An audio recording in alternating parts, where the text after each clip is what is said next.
You are listening to the Day by Day podcast for the first week of March, 2016.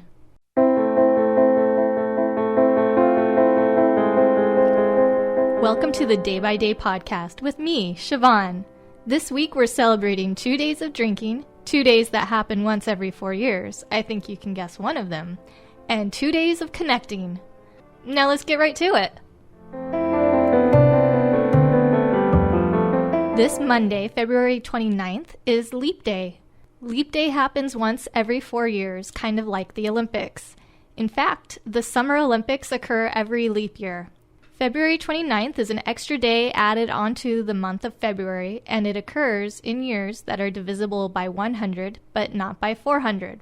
Thus, the years 1700, 1800, and 1900 did not contain a leap day. 2100, 2200, and 2300 will not contain a leap day, while the years 1600 and 2000 did, and the year 2400 will. In the Chinese calendar, leap year occurs in the years of the monkey, dragon, and rat. So why do we even need a leap day? Well, here's some science. Although most modern calendar years have 365 days, a complete revolution around the sun, which is one solar year, takes approximately 365 days and 5 hours, 49 minutes, and 16 seconds, to be exact. An extra 24 hours, thus, accumulates every 4 years, requiring that an extra calendar day be added to align the calendar with the sun's apparent position. With these figures, adding a calendar day every 4 years will give us an excess of 42 minutes and 52 seconds each time, or about 3 days every 400 years. So to compensate for this, 3 days are removed every 400 years. Without the added day, in future years, the seasons would occur later in the calendar and lead to confusion about when to undertake activities dependent on weather, ecology, or hours of daylight. Various traditions exist for Leap Day. An Irish legend states that St. Bridget struck a deal with St. Patrick to allow women to propose to men every 4 years. The movie Leap Year, starring Amy Adams, brings this story into modern day. The biggest thing that bothered me about this movie was that it was released in 2010, which is not a leap year. In many European countries, especially in the upper classes of society, tradition dictates that any man who refuses a woman's proposal on February 29th has to buy her 12 pairs of gloves. The intention is that the woman can wear the gloves to hide the embarrassment of not having an engagement ring. People born on February 29th are all invited to join the Honor Society of Leap Year Day Babies. My uncle was born on Leap Day. Some historical events have taken place on Leap Day. St. Petersburg, Florida was incorporated on February 29, 1892. On Leap Day in 1964, Australian swimmer Dawn Fraser set a world record of 58.9 seconds in the 100-meter freestyle swimming competition. On the previous Leap Day, that being in 2012, the Tokyo Sky Tree was completed and is now the tallest tower in the world at 634 meters or 2,080 feet. Many companies, including Pizza Hut and Hard Rock Cafe, are offering freebies to those born on Leap Day, while Foot Locker, Aeropostale, Urban Outfitters, among others, will be offering special deals in honor of Leap Year. So check out your local mall to see what kind of fun Leap Day sales are happening. Local to South Florida, the Westin Fort Lauderdale is giving 29% off room rates for stays on February 29th, along with $2.29 cocktails. And the Miami Seaquarium has special Leap Day pricing for everyone. Those born on Leap Day can get in for free. If you weren't born on a Leap Day, there's still ticket deals available for you, but the tickets must be purchased on February 29th. So visit MiamiOnTheCheap.com or the Miami Seaquarium website for more information. Next up, this Tuesday, March 1st, is Beer Day in Iceland, also known as Bjordagur. Sorry for my Icelandic. It is celebrated every year to commemorate the end of the prohibition of beer in that country, which lasted from January 1st, 1915 to March 1st, 1989. Originally, all alcohol was banned when prohibition went into effect in Iceland. In 1921 and in 1935, the law eased to allow for wines and spirits, respectively. But it wasn't until 1989 that the ban on beer was repealed. In Reykjavik, the event is celebrated with lots of drinking, all-day and night pub crawls called rundturs, and special parties at local bars. It's like the Icelandic version of St. Patrick's Day. Many bars open early and host all-day parties for the occasion. If you're in Iceland on Beer Day, check out the English language paper, the Reykjavik Grapevine, for details on events. Or you can celebrate Iceland's Beer Day wherever you are by enjoying a nice cold Icelandic beer like Einstök or Ölfusholt Lava. Also this Tuesday is Super Tuesday. Just like leap year, Super Tuesday only happens every 4 years. That is, it only happens during an election year. Super Tuesday is the day when the greatest number of states hold primary elections to select their party's presidential candidate. Super Tuesday is the day when the greatest number of states hold primary elections and caucuses to select their party's presidential candidate. These states vary from year to year. Super Tuesday often represents a presidential candidate's first test of national electability. Super Tuesday primaries have typically propelled candidates to their party's nomination. This year, Alabama, Arkansas, Georgia, Massachusetts, Oklahoma, Tennessee, Texas, Vermont, and Virginia are holding primaries. Alaska, Minnesota, North Dakota, and Wyoming will be holding caucuses. So what's the difference between a primary and a caucus? I'm glad you asked. A primary is an election held by secret ballot, while a caucus is a vote that takes place at local party meetings and is done by raising hands or breaking up into groups. Only about 10 states hold caucuses. All other states and territories hold primary elections. It seems like caucuses are kind of an antiquated tradition. Whether your state is part of Super Tuesday or not, be sure to get out and vote this year, or caucus, when is your state's time. Florida's primary election will be March 15th. This Wednesday, March 2nd, is Read Across America. This event was created by the National Education Association. Read Across America focuses on motivating children and teens to read through events, partnerships, and reading resources. This year's chosen book is Dr. Seuss's What Pet Should I Get? And now, for your listening pleasure, here is Dr. Seuss's What Pet Should I Get? Presented by the Listening Library and read by Rainn Wilson. What pet should I get? We want a pet. We want a pet. What kind of pet should we get? Dad said we could have one. Dad said he would pay. I went to the pet shop. I went there with Kay. And so we went in.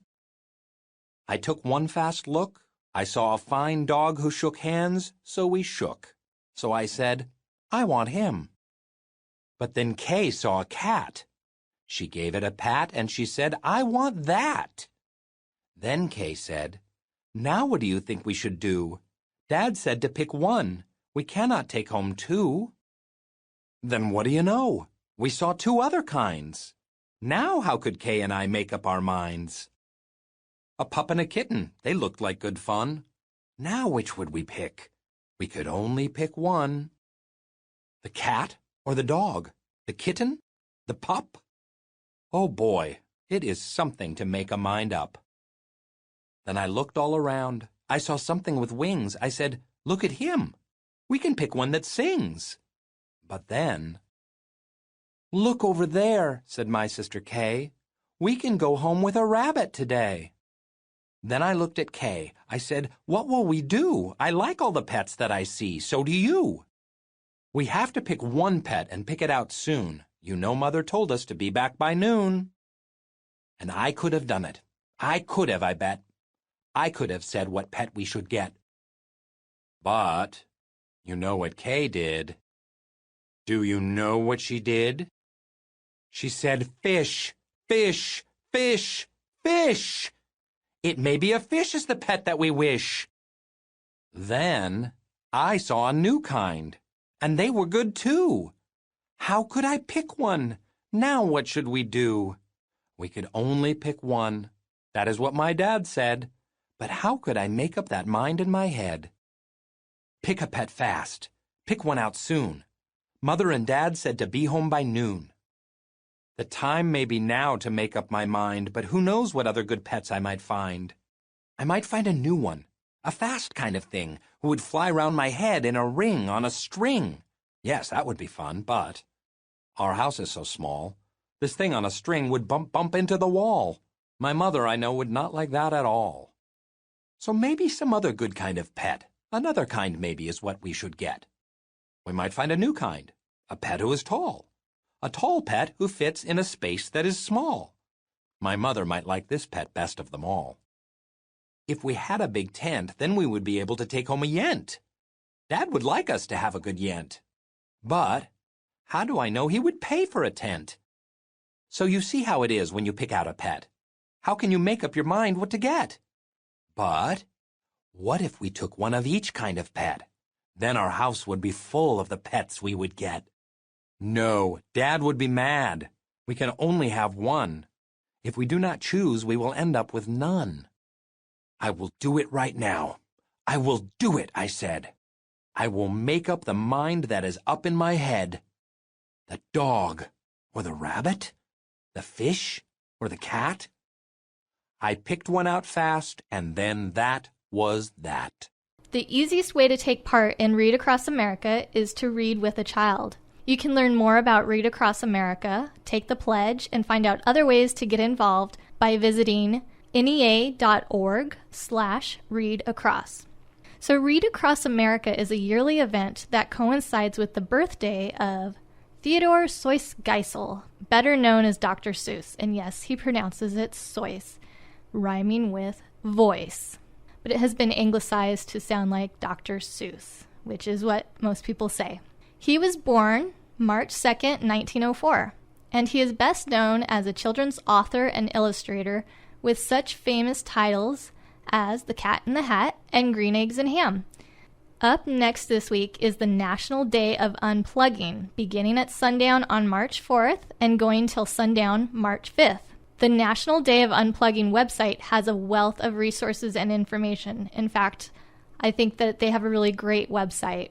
This day is a project of Reboot, a nonprofit that affirms the value of Jewish traditions and creates new ways for people to make them their own. On the National Day of Unplugging, you are encouraged to connect with the people in your street, neighborhood, and city, have an uninterrupted meal, or read a book to your child, which kind of connects back to the Read Across America event.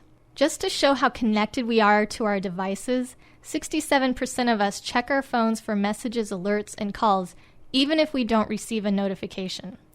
So if you visit the Reboot website at rebooters.net and take the pledge to unplug, they will send you a free cell phone sleeping bag, which I have requested mine, and I shared that I will be unplugging by getting rid of my phone for the day. With or without the cell phone sleeping bag, this is a great time to disconnect from all the electronic entrapments that weigh us down and go ahead and connect to the physical and tangible world around us. Visit nationaldayofunplugging.com and share how you will unplug by using the hashtag unplug, and then do it. Unplug for 24 hours. I dare you. Finally this week is Absinthe Day on Saturday, March 6th. Absinthe is a highly alcoholic beverage with up to 148 proof, sometimes called the Green Fairy. It is an anise-flavored spirit derived from flowers and leaves of grand wormwood, green anise, sweet fennel, and other herbs. Absinthe rose to popularity in late 19th century France, particularly among artists and writers in Paris. This is all very reminiscent of the movie Moulin Rouge. Historically, absinthe gained a reputation as a dangerous, addictive, psychoactive drug and hallucinogen. While it contained a chemical compound called thujone, it was only in trace amounts, so it really didn't cause any type of hallucinations. Still, the drink was banned in the U.S. and much of Europe. However, in 2007, the U.S. lifted the ban on absinthe with special restrictions, those being, the product must be thujone-free, the word absinthe cannot be the brand name, nor stand alone on the label, and the packaging cannot project images of hallucinogenic, psychotropic, or mind-altering effects. Though I really feel like when I tried absinthe in New York, the bottle looked very psychoactive with a green fairy on it, so I don't know how they got around that. The traditional French way of drinking absinthe is to place a sugar cube on top of a specially designed spoon. Place the spoon on top of a glass containing absinthe and pour ice water over the sugar cube. The Bohemian method is similar, with the sugar cube being pre-soaked in alcohol, usually more absinthe, then burned. The flaming sugar cube is then dropped into the glass of absinthe. This creates a stronger drink than the French version, and it's called the Flaming Green Fairy. Celebrating Absinthe Day is easy. Enjoy a glass of absinthe. Try it the French way, Bohemian way, or however you'd like to try it. As I stated, I have tried absinthe, and I don't particularly care for the flavor. That's it for this week. I'll be back next week. Until then, remember to make each day count.